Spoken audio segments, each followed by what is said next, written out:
Franguinho sem censura. A resenha esportiva em que a linha é não ter linha. Fala, frangueiros de todo o Brasil, tá vendo? A gente é cada vez maior e você não vai ficar fora dessa. Então, antes da gente começar o programa, vou fazer o convite para você. Se inscreve no canal, aciona o sininho para receber as notificações e ficar sabendo quando tem vídeo novo. O franguinho tá cada vez maior, tá cada vez mais legal. Vem fazer parte da nossa mesa, degustar um franguinho saborosíssimo. Quer saber o que vai acontecer hoje? Então fica ligado que o franguinho tá começando. As manchetes do dia. Com gol de Marcelo, o Fluminense goleia o Flamengo e é bicampeão carioca. Palmeiras goleia o Água Santa e também conquista o bi paulista. Em Minas deu Galo, tetracampeão. E no Sul, o Grêmio de Luizito Soares e Renato Gaúcho leva mais um título. Vídeos mostram as agressões do surfista João Paulo Azevedo contra a americana Sarah Taylor, na Indonésia. O caso aconteceu na semana passada e agora a polícia de Bali comanda as investigações. Neymar agora ataca de madrasta da Branca de Neve.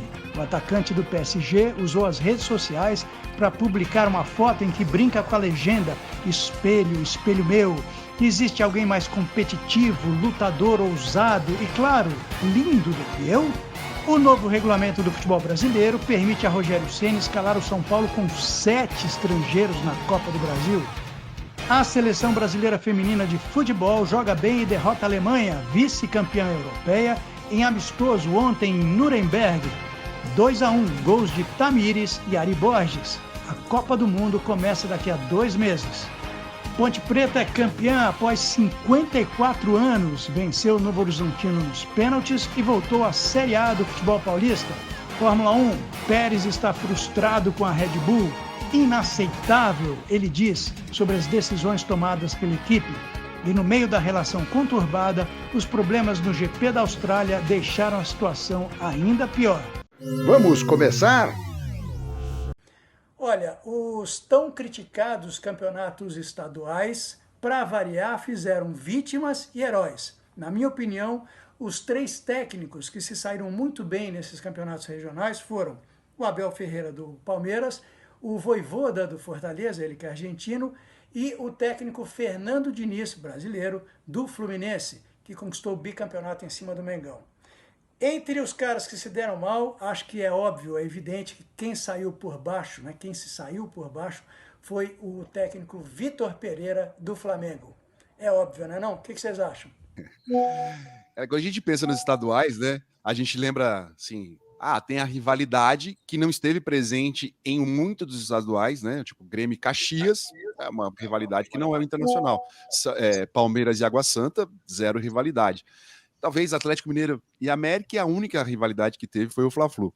Eu acho que, com exceção do Fla-Flu, o resto tudo tinha obrigação de vencer, até mesmo o Atlético Mineiro em cima do América, pela estrutura, pelo time que tem, enfim. Foi até mais tranquilo do que eu imaginava que poderia ser, né, com a vitória do Atlético. Mas eu vou chamar a atenção para o Palmeiras e Água Santa, que reverteu um resultado, né? O Palmeiras tinha perdido por 2-1 a primeira partida e atropelou a Água Santa, né, com 4-0, 3-0 no primeiro tempo. Gabriel Menino gastando bola, jogando com uma liberdade absurda e sendo um jogador muito além do que a gente esperava, né? Ele estava jogando no lugar do Danilo, que era um cara que chegava bastante, estava sendo bastante elogiado, e o menino passou por um tempo muito ruim quando ele foi convocado para a seleção, tanto que o Abel Ferreira chegou a falar que a seleção tinha feito mal para ele. E a partir disso, ele vendo outros colegas da mesma situação, jovens, promissores, Patrick de Paula, por exemplo, que perderam espaço e até saíram do time. E ele se conectou com a necessidade de mudar o comportamento. Mudou o comportamento e acaba mostrando esse rendimento em campo, né? Fez 2 gols na partida, participou do 3º gol. Mas nada foi além da obrigação. E o que fica legal de a gente lembrar foram recordes de públicos em todos os estaduais. Em todos os países. Na final do Allianz Parque, foram 41.444 pessoas, recorde de público do estádio na final do Campeonato Paulista contra o Água Santa. Então, os estaduais que necessitam ser enxugados na quantidade de jogos para não sobrecarregar as equipes no final da temporada, não podem sair do calendário. né? Fica evidente isso, que apesar de ter menos importância, menos prêmio em dinheiro, ainda é muito relevante para o clube, para os grandes também, para os pequenos nem se fala, mas principalmente para o público, porque é atrativo. Talvez o público não compareça em bom número no início do campeonato, porque não é atrativo, mas a partir do mata-mata é sucesso absoluto, pelo menos aqui em São Paulo. Não só em São Paulo, você vê também no Rio de Janeiro, teve aquela reversão de quadro também, né? O Flamengo ganhou o primeiro jogo, você entrou em campo, foi amassado pelo Fluminense. Eu acho que caíram alguns mitos agora. Primeiro, campeonato estadual não vale mais do que a pré-temporada. Mito. A pressão foi grande.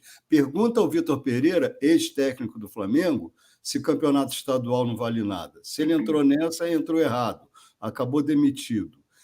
Foi muito, muito importante. Eu acho, sim, que esses estaduais desse ano mostraram outro quadro, mostraram campeonatos que merecem, sim, melhor tratamento e, pelo menos nessa fase final, como bem sublinhou o Alê, é muito importante para o público, é muito importante para a torcida e acaba sendo muito importante para os próprios jogadores. Vide Gabriel Menino.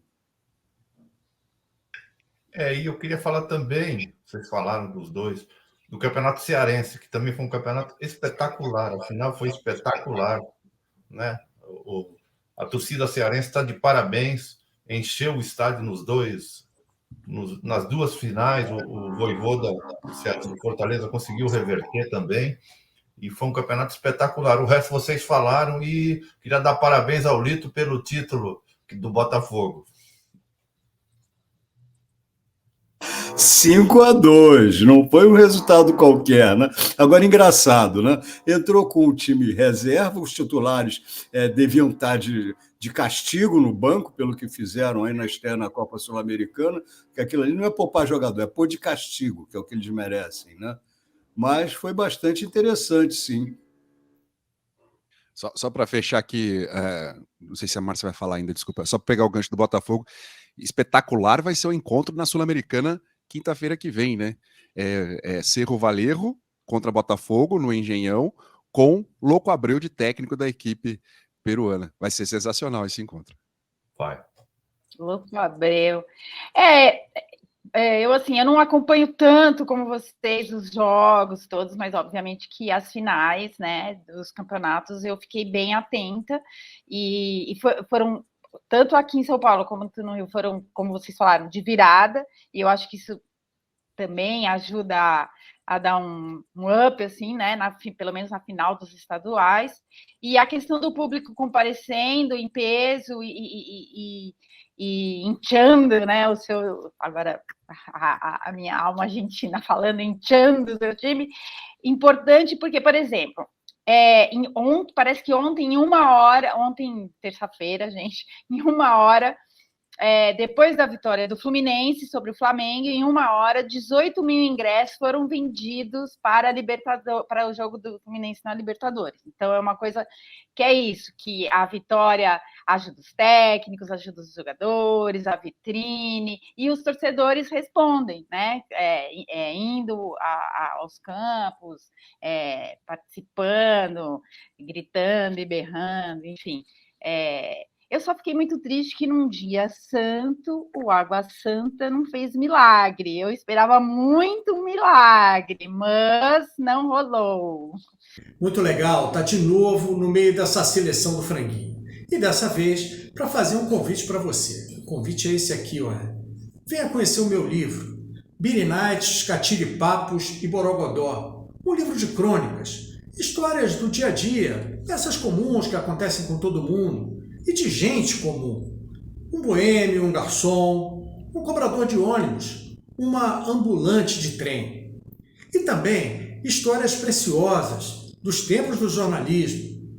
Por exemplo, o repórter que fez uma matéria sobre um poste e queria que a reportagem fosse para a primeira página. O mais incrível é que ele conseguiu. São histórias assim, divertidas, mas que também emocionam a gente. Então, anote aí. É agora, no próximo sábado, dia 15 de abril. Vá lá conhecer Birinites, Catiripapos e Borogodó. Livraria Folha Seca, no centro antigo do Rio. da 1h às 4h. Eu espero você, vou ficar super feliz de fazer uma dedicatória bem legal para ti. E olha, viva o franguinho, hein? Debate Franguinho. Um debate bem temperado. Amigos do Franguinho, vamos falar dos técnicos, né? Futebol brasileiro, todo técnico é um permanente interino. Rapaz, precisa ganhar. Não é Vitor Pereira, esse já dançou. Vitor Pereira foi embora, já pegou a barca, o Flamengo realmente entrou numa furada. Mas todos avisaram, né? Rapaz, não estou dizendo que ele é mau treinador, mas foi muito mal. Entra na história como o pior treinador do Flamengo. Vitor Pereira. Lá em Belo Horizonte, o Cudê ameaçou, gritou, espalhou. No dia seguinte, com o rabinho entre as pernas, pediu desculpas. Disse até no dia anterior, eu abro mão, põe o contrato na mesa, pode tirar a cláusula rescisória. Quando o Atlético apresentou para retirar a cláusula rescisória, até agora ele não assinou. Porque se assinar, será demitido. A cláusula é de 30 milhões de reais. É dinheiro pra caramba, né? O Vitor Pereira vai levar, por exemplo, 13 milhões de reais. Incompetente e rico. Que coisa. Lá no Sul, o Renato Gaúcho ganhou o grande campeonato gaúcho, que foi até muito legal mesmo. E alfinetou Mano Menezes. Ô Renato, é cedo ainda, né? Tem o ano todo. Cuidado que o Mano pode te dar o troco. E Tite no Flamengo, hein? O que vocês acham? Vamos conversar sobre isso aqui no Franguinho Sem Censura, com muito sabor para você. Mais uma coisa boa desses estaduais foi a revelação e a confirmação de novos técnicos, ou técnicos não tão novos, como o Fernando Diniz. Esse Dalpozo do Ituano, o Maurício Barbieri se firmando também no Vasco, tem muita gente boa aparecendo por aí. O que vocês acham? Aqui em São Paulo tem o Carpini, né? Dirigiu o Água Santa e também chegou à decisão do Campeonato Paulista, junto com o Gilmar Dalpozo, que também fez uma boa competição, está à frente do Ituano, jogando na Copa do Brasil, conseguiu um empate no primeiro jogo contra o São Paulo fora de casa, tem chance de ganhar em casa, né? Então já seria um resultado surpreendente. Acho maravilhoso que isso aconteça, né? E ampliar o leque e não ficar dependente dos estrangeiros, como a gente tem visto por aí já há algum tempo. Mas, para mim, o grande destaque acaba sendo o dinizismo. O dinizismo acabou vencendo, né, literalmente, com a vitória em cima do Flamengo, de uma maneira acachapante, que foi maravilhosa e que dá uma segurança para ele continuar o trabalho dele, continuar as ideias que ele tem, e com o time, tudo passa pela questão da equipe. A ideia do Diniz é muito boa, é arriscada, mas depende do material humano. Quando funcionou no Audax, que ele foi muito bem, o time era bom individualmente, tecnicamente, para entender as ideias dele. Ele reencontrou essa equipe de novo. Uma equipe inteligente que ficou ainda mais inteligente, né? Com a bola no pé, com a chegada do Marcelo. Ale, e eu acho que no caso do Diniz, agora ele tem um alicerce para colocar suas ideias, para continuar colocando, porque era sempre aquela coisa, joga bonito, mas não ganha, joga bonito, mas não ganha. Isso aconteceu um pouquinho com o Cuca, né? Quando não ganhava, era o azarado, e os times do Cuca jogavam bem. E eu acho que com o Diniz, agora ele tem um alicerce para colocar as ideias. E no caso do Carpini, que você falou aí, Ale, ele não, o Água Santa não tem mais calendário esse ano, então eles estão fazendo, ele vai para a Europa para estudar, e eles estão fazendo um planejamento forte para o ano que vem. Eu acho que isso é uma coisa muito boa que também aconteceu aqui em São Paulo, o Carpini. Vou concordar aí com a Ale, com essa avaliação aí do dinizismo, adorei. Achei muito bom esse termo.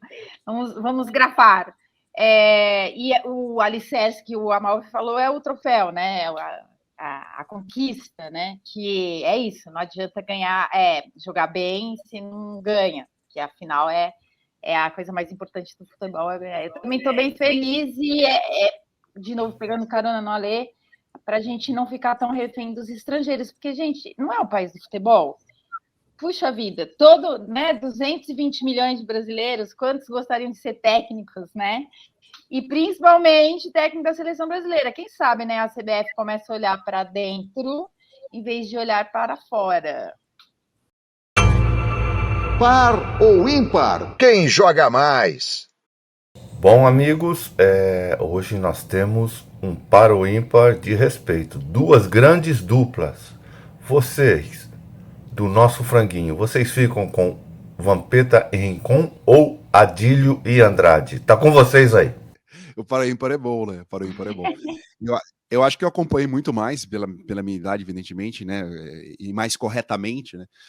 Vampeta e Rincon fizeram muito sucesso como dupla de volantes do Corinthians, conquistaram títulos brasileiros, o Campeonato Mundial do ano 2000, né? Só que eu acho que o imaginário de Adílio e Andrade é muito mais espetacular, né? Pelo time que o Flamengo tinha e esses caras que não eram titulares da Copa de 82, mas poderiam ter sido. Aqueles nasceram na geração que tinha Falcão e Toninho Cereza, né? Era a mesma geração. Enfim, e eram jogadores espetaculares. Para escolher dupla contra dupla, eu acho que já era a maneira de jogar o futebol já era diferente, né? Porque o Vampeta era o cara que fazia o segundo volante, o Rincon era um cara de mais marcação, né? Que chegava mais firme. Eu acho que a Adílio e Andrade jogavam mais bola, né, mais técnicos do que marcação. Então é uma coisa que me agradaria muito mais ver no time os dois volantes do Flamengo. Fico com eles. Eu não tenho dúvida, Andrade e Adílio, até pelo que o Alê citou, de um futebol na época, pode até dizer menos competitivo, mas muito mais espetacular. Por mim, não dá um segundo de dúvida. Andrade e Adílio, ponto. Essa é aquela disputa que o Mauro Betting, que já teve aqui no nosso programa, disse que é por um cromossomo, né? Eu acho que plasticamente, realmente, Adílio e Andrade jogavam mais bonitos. Mas, assim, potencialmente, é uma disputa bem difícil. Eu vou ficar com Vampeta e Rincon, primeiro por causa do Rincon, que eu tenho uma opinião que eu já discuti muito em Botequim, que entre 99 e 2000 não teve nenhum jogador no mundo que tenha jogado tão bem como ele. Então, acho que o Rincon desequilibra um pouquinho aí, porque eu acho que o Rincon superior ao Adílio. Então, eu vou ficar com Vampeta e Rincon. Bom, eu também não vi tão de perto a Adílio e Andrade jogarem, mas como eu sou tradicionalista, eu vou na dupla do Flamengo. Mas eu adorava ver o Rincon jogar e o Vampeta. Era uma conexão. Claro, o Andrade e o Adílio também tinham essa conexão. Mas como o Ale falou, eu prestei mais atenção nessa dupla do Corinthians. Mas eu vou ficar com os velhinhos. Franguinho em alto e bom som. Fala Hélio Alcântara. Há pouco mais de um mês, o Zico fez 70 anos e foi celebrado aqui e fora daqui. O Zico foi ídolo no Flamengo, na Itália e no Japão, onde ganhou não só uma, mas 2 estátuas. Foi celebrado porque jogou muita bola e emocionou milhões de pessoas. Mas eu não quero falar desse Zico. Eu quero celebrar o Zico de 70 anos, que não para de trabalhar e de acreditar na educação como caminho para melhorar a vida das pessoas. A educação aliada ao esporte. Ontem de manhã ele me mandou uma foto em que aparece sentado na primeira fila com uma criança no colo. A molecada que cerca o Galinho fez parte de uma clínica de futebol realizada no início da semana no CFZ, o Centro de Futebol Zico, escola que ele mantém desde 96 no Recreio dos Bandeirantes, Zona Oeste do Rio de Janeiro. Zona Oeste. Num país em que a educação, a saúde e a cultura quase sempre foram tratadas como supérfluos, iniciativas individuais e coletivas da sociedade civil devem ser aplaudidas. Agora, o mais precioso nos projetos do Zico não são os fundamentos do futebol, que ele domina com sobras. O que nos envergonha e ao mesmo tempo nos enche de orgulho são os valores seguidos pelo maior jogador da história do Flamengo. Nesse momento em que vivemos uma mediocrização do ser humano, Zico tenta ensinar aos garotos, pobres ou não, aquilo que sempre foi caro a ele, ou seja, retidão, empatia, solidariedade, disciplina e muita determinação, garra. Na realidade, o planeta não tem precisado de grandes jogadores de futebol, a gente está precisando mesmo de pessoas melhores, formadas sobre bons alicerces, certamente terão mais possibilidades de transformar a nossa sociedade. Isso é Zico, camisa 10 de verdade, não isso que está por aí. O futebol profissional é um meio nocivo, agressivo, altamente competitivo, mas consegue também formar gente da melhor qualidade para a vida. A Canja do Franguinho. Aqui a boa música tem vez.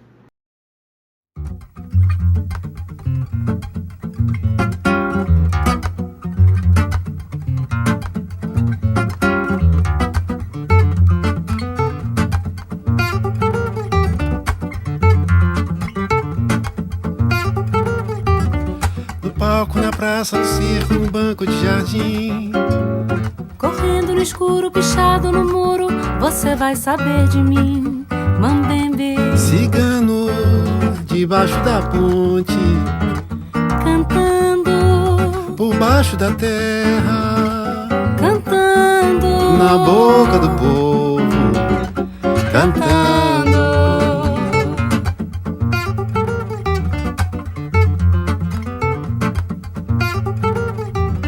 Mendigo, malandro, moleque, mulambo, bem ou mal, escravo fugido ou louco varrido, vou fazer meu festival, Mambembe. cigano, debaixo da ponte, cantando por baixo da terra, cantando na boca do povo, cantando.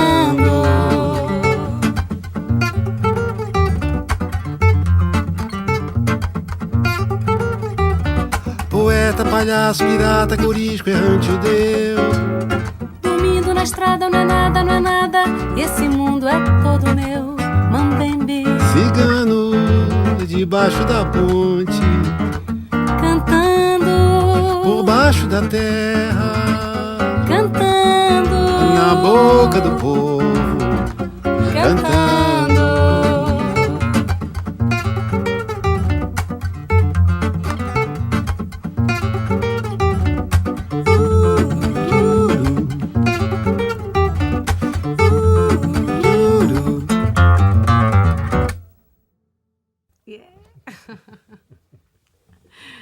Foi bom, né?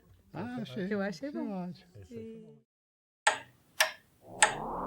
A última volta do ponteiro. Finalmente a gente está vendo uma espécie de renascimento do futebol carioca, né? Eu acho que é isso que está acontecendo mesmo. Agora, o mais legal é que não é o milionário Flamengo que está dando as cartas, não. O Flamengo, aliás, se deu muito mal, né? No último Campeonato Carioca e nas últimas disputas de títulos que ele teve.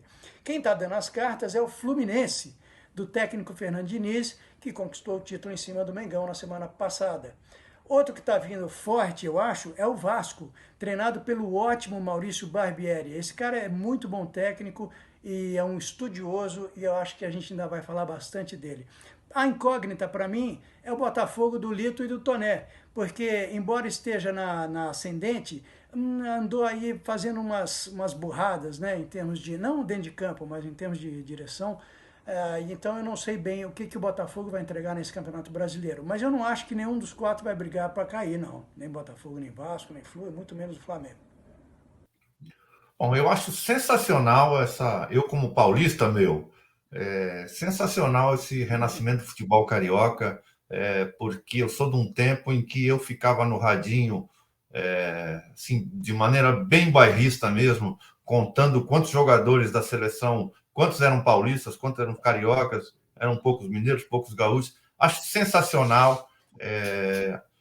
O Fluminense está jogando fino, acho que é o time que joga futebol mais bonito do Brasil.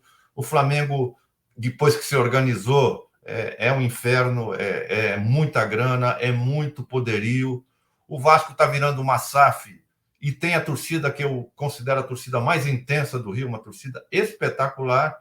E o Botafogo também a gente não pode descartar, não acho que vá chegar, mas vai incomodar muito. Eu acho sensacional.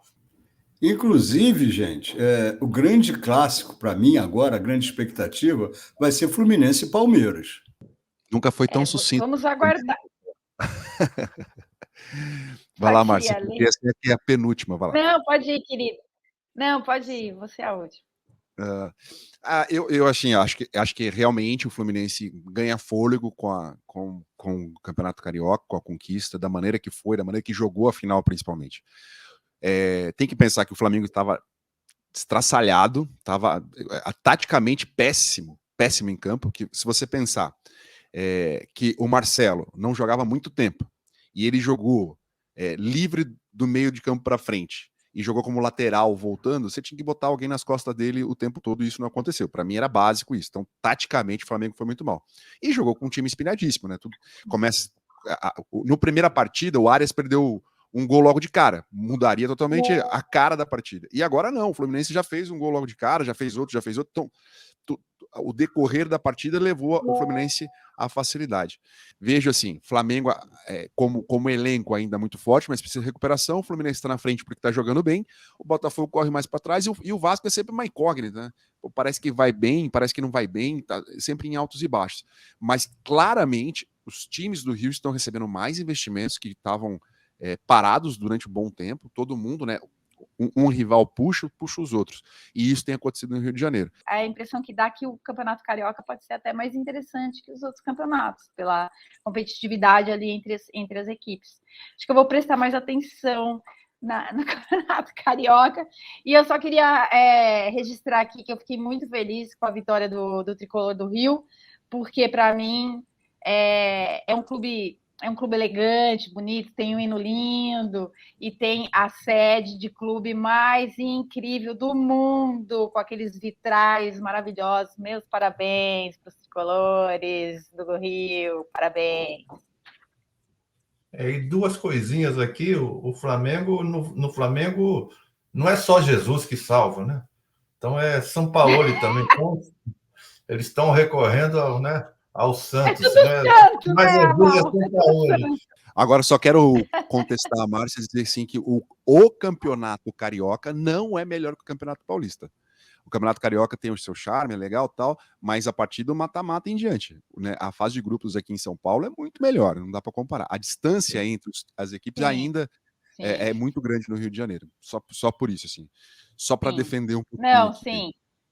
Eu deixo o mata-mata, né? A fase mais afunilada do Campeonato Carioca. Porque é isso que você falou, tem um super charme. Tem. Eu não lembro quando foi a última vez que chegou um time sem ser um dos grandes na final do Campeonato Carioca. Não me lembro quando chegou assim, um Bangu da vida e tal. Não me lembro. Agora, mas até nisso está melhorando. Agora se classificou o Volta Redonda entre os 4, mas é um Volta Redonda que já se desfigurou quando acabou o campeonato. Não tem dinheiro no futebol carioca, além dos 4 grandes. Ao contrário de São Paulo, que é um estado-país, né? O PIB de São Paulo é incomparável. Hello, Moto. Tá vendo? Hello, tá vendo que é o PIB de São Paulo? Patrocínio. Chegou no franguinho. Chegamos ao final de mais um franguinho. Você viu que foi bem saboroso falar de campeonatos estaduais, esse par ou ímpar. Aí você, o que você achou? Fala para mim nos comentários aqui se você concordou conosco ou não, ou se você queria outra dupla de volantes. Você faz parte do franguinho, você tá na mesa para comer esse franguinho saboroso. Ó, reforçar o convite para você. Se inscreve no nosso canal, vai lá, copia o link e manda para os amigos para eles saberem que existe esse prato delicioso para ser saboreado. E aciona o sininho para receber as notificações, porque a gente está sempre fazendo um programa novo toda semana. A gente tem convidados que aparecem por aqui, são sempre bons convidados. Então, participe conosco, faça parte da nossa mesa, porque o franguinho é demais. A gente volta semana que vem. Tchau. Franguinho sem censura. A resenha esportiva em que a linha é não ter linha.